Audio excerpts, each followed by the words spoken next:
কারণ আমাদের কাছে বহু রকমের কুসংস্কার। বিয়ে শাদী আপনাদের এদিকে হয়, জোরে বলেন। গায়ে হলুদ চলে, জোরসে বলো। এটা কোন হাদিসে আছে একবার বলো আমাকে, জোরসে বলো না। গায়ে হলুদের অনুষ্ঠান তুমি করে দিলে, মান তাশাব্বাহু বিকৌমিন ফাহুয়া মিনহুম, একবারের জন্যও তুমি ভাবলে না বিবাহের যে অনুষ্ঠানগুলো তুমি করো, যে অনুষ্ঠান নীতি আদর্শগুলো তোমার ভিতরে থাকে, এর উপর আমার একটা মারাত্মক কিতাব আমি নিজেও লিখেছি, বিয়ে শাদী নাকি জাতির বরবাদি।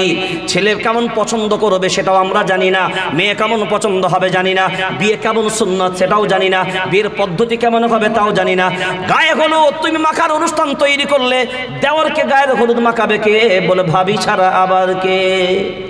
শালিকে গায়ে হলুদ দিবে কে? বলে বুনাই ছাড়া আবার কে? এখনকার মারা বলছে বাবা টেনশন নিতে হবে না, দুনিয়ার জমিনে সব কোম্পানি অফার দিতে চলেছে, 3টে সাবান কিনলে একটা ফ্রি, 3টে কলম কিনলে একটা কলম ফ্রি, সব ফ্রি সব ফ্রি। আমার শাশুড়ি মারাও বলছে বাবা জামাইরা তোমরা টেনশন নেবে না, আমারও কোম্পানি তোমাদেরকে ফ্রি দেবার জন্য রেডি আছে। বড় মেয়েটাকে বিয়ে করে নাও, ছোট শালিগুলো সব ফ্রি ফ্রি ফ্রি। ফুচকা খাবার দরকার হবে, শালিকে নিয়ে চলে যাবে। দীঘায় যাবার দরকার হবে, শালিকে নিয়ে চলে যাবে। যে জায়গায় ঘুরতে যাবার দরকার হবে, পার্কে যাবার দরকার হবে, শালিকে নিয়ে চলে যাবে। পুরো ফ্রি পুরো ফ্রি পুরো ফ্রি। টাকাও নেবে, গয়নাও নেবে, দাবি করেও নেবে, তারপরে আবার শালিগুলোকেও ফ্রি পাবে। জামাই বলছে সোনাই সোহাগা, আর কি দরকার, সবই পেয়ে গেলাম, একটাকে বিয়ে করলাম 3টে পুরো ফ্রি পেলাম। আল্লাহ বলছে তাড়াতাড়ি ওই শাশুড়ি গুণ একবার কবরের মাটিতে আয়। কারণ যত বড় তুমি নেত্রী হও, যত বড় তুমি নেতা হও, তুমি যে দল করো না কেন, যে পার্টি করো না কেন, যে মতে চলো না কেন, একটা জিনিস স্পষ্টভাবে শুনে নাও, তোমার আদর্শ যদি নবীওয়ালা না হয়, তোমার তরিকা যদি নবীর সুন্নতের উপরে না হয়, তুমি যদি কোরআনের উপরে আমল না করতে পারো, তাফতারিকু উম্মতি 73 মিল্লাতান কুল্লুহুম ফিন্নার ইল্লা মিল্লাতান ওয়াহিদাতান ক্বালু মান হিয়া ইয়া রাসূলুল্লাহ।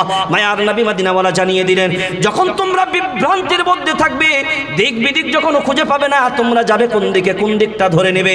এ বলবে আমার দিকে আয়, ও বলবে আমার দিকে আয়। খুব লক্ষ্য করে দেখেন, কোনো দল নয়, মত নয়, পথ নয়, সবাই আপন আপন জায়গা থেকে নিজেকে হিরো বানাতে চায়। কিন্তু মায়ার নবী মদিনাওয়ালা বললেন, আমি তোমাদের মাঝে দুটো জিনিসকে দিয়ে দিলাম, এই দুটো জিনিসকে যদি তোমরা আঁকড়ে ধরে নিতে পারো, 1 নম্বরে হলো কিতাবুল্লাহ, 2 নম্বরে হলো সুন্নাত রাসূলি, বিশ্বনবীর আদর্শকে গ্রহণ করে নাও, কোরআনুল কারীমকে কিতাবুল্লাহকে তোমরা গ্রহণ করে নাও।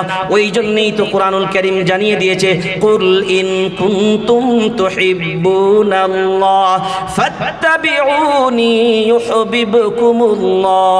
ওরে আল্লাহর গোলাম, পরবর্তী জায়গাতে আল্লাহ বহু জায়গায় বহু রকমের ভাবে আল্লাহ ব্যাখ্যা করে দিয়েছেন।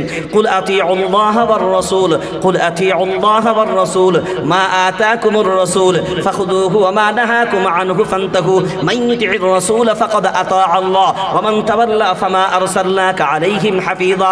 কোরআনুল কারীমে 2 জায়গায় এই কথাও বলা হয়েছে।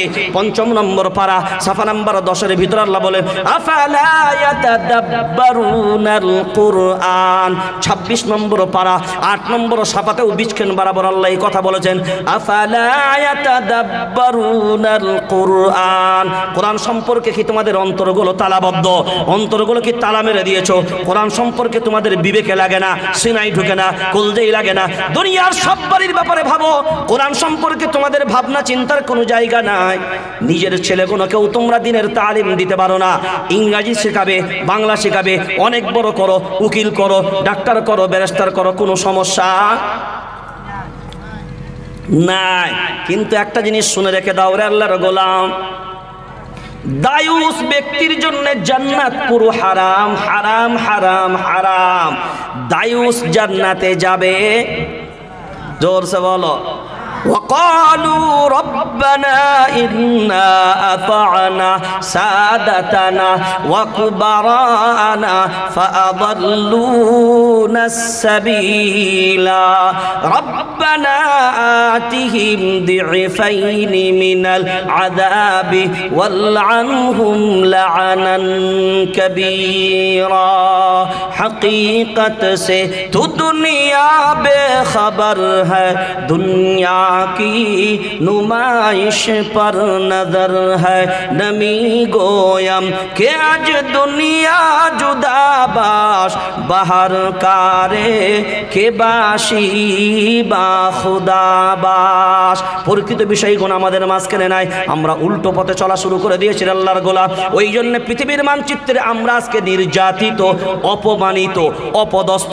কোরআনের উপরে যদি চলতে পারতাম, ওমা কানা লিনাফসিন আন তামুতা ইল্লা বিইذনিল্লাহি কিতাবাম মুআজ্জালা। মৃত্যু কারোর এক সেকেন্ড আগেও আসবে না, এক সেকেন্ড। জোরে বলেন। যে দিনটা যে সময়টা আমার আল্লাহ নির্ধারিত করে দিয়েছেন করবেন, মৃত্যু আসবে সেই সময়, তাও তার হুকুমে পাওয়ারে নয়। আমার আল্লাহর যখন হুকুম হবে তখনই আসবে। আর আমার তকদির আমার আল্লাহর উপরে, আমার তকদিরের ভালো তকদিরের মন্দ, ওয়াল কদরি খাইরিহি ওয়া শাররিহি মিনাল্লাহি তাআলা, সব আমার আল্লাহর উপরে নির্ভর করে। কার উপরে? এখনকার যুবকরা, এখনকার কিছু মানুষ বলছে না হুজুর, ভাগ্য তো নির্ভর করে লটারির উপরে। লটারি তো মাশাআল্লাহ দিকে চলে না, একদমই লটারি কেউ খেলে না। হ্যাঁ, লটারি চলে? জোরসে বলো না।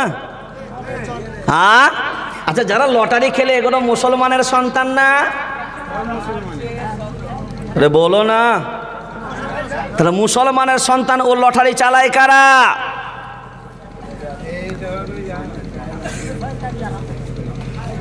আল্লাহর পথে থাকবে যারা, মুসলমান হবে তারা।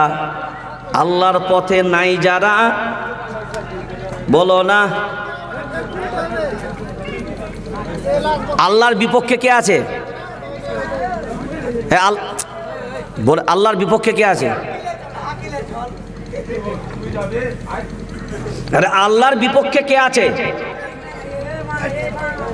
এটাও আপনারা জানেন না? আল্লাহর বিপক্ষে শয়তান। শয়তান ভার্সেস আল্লাহর চ্যালেঞ্জ।